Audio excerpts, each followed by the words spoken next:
Okay. What do you think Steel Smiling's biggest impact has been on the Pittsburgh community? Wow. Um, huh. I think getting people to a point where they understand that it's okay to not be okay. So we've had, every day someone reaches out and they're like, what you guys are doing is so inspirational. And I never would have shared this with anyone before, but like, I'm struggling with depression, or my mom is dealing with anxiety, or, my grandma, like, she's struggling because the family isn't, not nobody's going to visit her anymore. So people start to like share their own personal stories about mental health. And then from there, they're like, hey, can you guys provide some support for me? And then, oh, by the way, like, my grandma and my mom need support too. So just hearing people's stories, and people that are like, that have never talked about mental health before, they're now opening up and talking about it, has just been it's been awesome to see that. Oh yeah, it does. It it does seem awesome, and that is so inspirational to me. So what have you gotten the most out of Steel Smiling so far? Hmm. Seeing that, we're almost at our 5-year anniversary, and now it's to the point where like I don't have to be doing all the work. Like I don't have to always be talking about Still Smiling or mental health, because now there are other people that are like, hey, like, mental health is cool and Still Smiling can help you with this. So now it's almost like I know that at the end of the day, if the universe guides me in a different direction, and I don't know, if I become a politician, or I want to become a teacher, or I want to do something different with my life in 5 years or 10 years or 15 years, I think Still Smiling will still live on.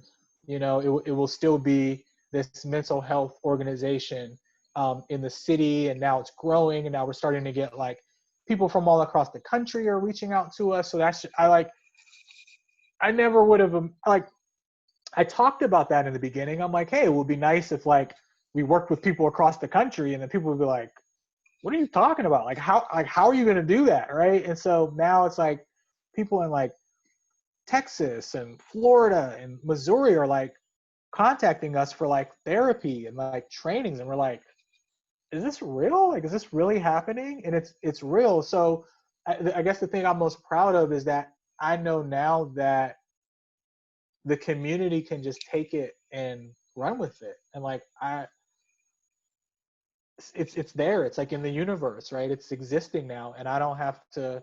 I don't need to be with it for the rest of my life, and that's just cool to think that like I was blessed enough to be a part of creating something that I can be called to do something else, and then this other thing, hundreds of other people can still take this other thing and like run with it like that.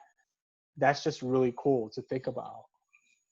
So what is the future of Steel Smiling? Like, do you want to reach out like to that national level that you just mentioned, or do you want to stay locally? Yeah, the goal is we haven't written this down on paper yet, but I would love to see. Well, let's just start nationally. Just start there. My mind, because my creative mind goes in a million different places. But so we're starting to have more national connections and more people reaching out. So now we can actually see, all right, we're doing work in the city, we're doing work throughout Allegheny County, and more neighborhoods. We have different programs and trainings happening. And now all we need to do is like get that all up and running throughout the county. And then we can say like, okay, and then also throughout the state. And then we can say, all right, well, maybe we can try this in like Columbus, Ohio, or maybe we can try Still Smiling in like Indianapolis, or I don't know, Atlanta, right? Like in these different locations. But I think we're probably a few years before we can do that. We're probably 3 to 5 years before we can do that. Okay. Yeah, you mentioned on a TED talk that you did a few years ago that one of the techniques, I guess, you like to use in regard to mental health is to just simply listen. And Mr. Rogers was very adamant about that, about the importance of listening, like especially with your children. So, why is listening important when you deal with mental health?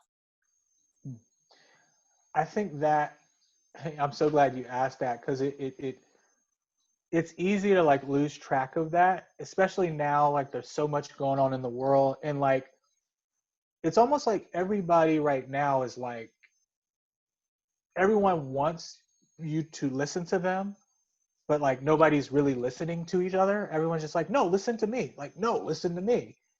And for me, even beyond, the mental health work, like if we're not listening to each other, then we're never gonna know how to best support each other. So, right, it's one thing to listen and just kind of go, oh, okay, sure, and then after you get done spilling everything out or hinting at what you need, and I'm just like, okay, let me tell you about me now. It's like, wait a minute, like you just told me your whole life story and laid all this stuff out, and now what you've really created is an opportunity for me to support you and to help you. I may not be able to help you all the way, but maybe at least I can say, wow, it sounds like you're dealing with a lot. It sounds like um, you know, you want some support, and just really like reflecting back so listening to people and then reflecting back to them, because then someone will say, wow, like I'm really glad that you said that. You're the first person that like truly showed me that you were actually listening to what I was saying. Because oftentimes like people say stuff and then we go into like trying to fix it mode, and the person is like, what are you doing? Like that's not even what I was talking about. That's not even what I need. So really listening, to me, is listening is everything. Like it's the heart of building relationships and connecting with people. Like it's, to me, it's the most simple and profound thing you can do for another human being is just listen to them.